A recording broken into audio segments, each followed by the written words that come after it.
Hi, I'm Robin McIntyre, Chair of the Stewardship Committee, and I'm here tonight just to provide you a brief update of what we've been up to over the last year. So the 2021-22 Stewardship Committee was comprised of myself, Danielle Spagnolo, Carol Shepard, Kathy Velasquez, and Executive Staff Member Julie Kingstone.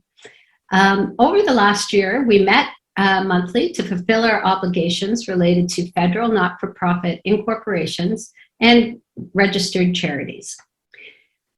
Before I go into the update, I would really like to recognize the hard work that's been done to set up the Stewardship Committee in the past and the annual work plan.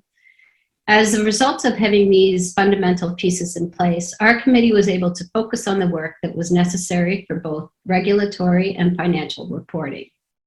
As well, we provide oversight to the board in the areas of finance, audit, investment, and risk management.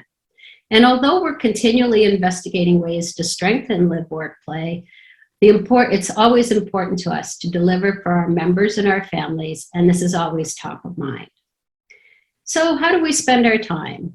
Well, typically in a year, I just wanted to walk through the normal functions of our committee. On a monthly basis, we will review our financial reports. We also, on a quarterly basis, look at our key performance indicators and the risk register. We assist in preparing the annual budget and presenting it to the board. We ensure compliance with the Ministry of Children, Community and Social Services Modified Risk Assessment process and the annual transfer payment agency reconciliation process. In addition to that, we prepare for and review the results of the annual financial audit.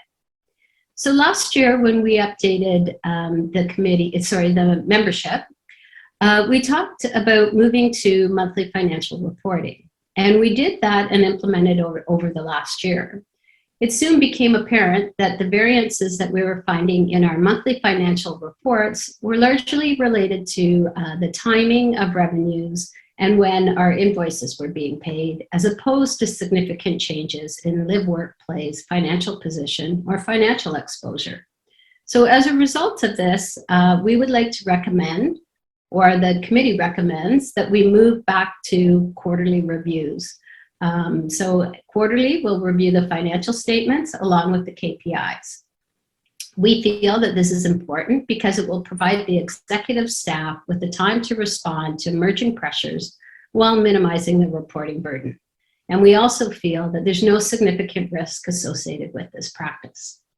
So over the next year, we will continue to build out additional key performance indicators, or KPIs, that will assist us in managing the financial situation related to LiveWorkPlay. Also, we will continue to review and monitor the risk register. And the risk register includes 120 to 180-day view of key risks. These risks include new change initiatives or our risk mitigation plans and controls. So for example, if it was determined that there was a key risk related to a specific partner, we would identify some additional actions that we would put in place and monitor those over time to ensure that it was actually improving the relationship with that key partner. This tool has been particularly helpful in communicating and actioning risks related to the pandemic. So in the prior year, we worked with the ministry, and they chose to forego some of the typical regulatory practices, such as the QAM audit and the annual risk assessment due to COVID. But LiveWorkPlay continued to meet any of the interim requirements established by the ministry during this time.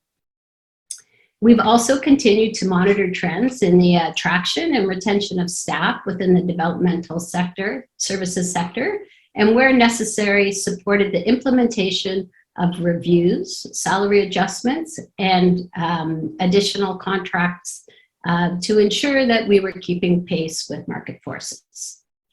As a result, a pandemic pay premium was implemented for community staff throughout the year and was eventually adopted as a permanent component of the compensation plan in April 2022. As we look forward, or I guess one of the other initiatives that we would like to discuss is that a fair amount of time over the last year was spent focusing on moving towards outsourcing our financial services work within LiveWorkPlay.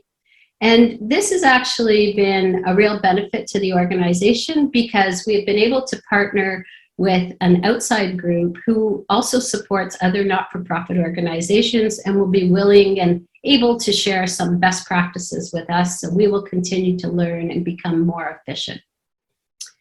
I guess in conclusion, I would just like to say that the Stewardship Committee is really committed to assisting LiveWorkPlay in improving the way things are done from a process and a financial monitoring point of view. We still remain very focused on prudent financial management and risk management while fulfilling our regulatory requirements. But we also want to look at new ways of leveraging emerging technologies and approaches that may be considered more innovative in our sector. But regardless of all of this, we realize that the most important part of LiveWorkPlay is its people.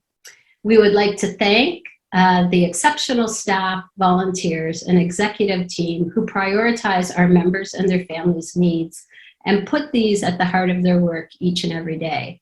And we really appreciate, as a committee, to be involved in an organization like LiveWorkPlay and the important work that's being done to promote diversity and inclusion in this community.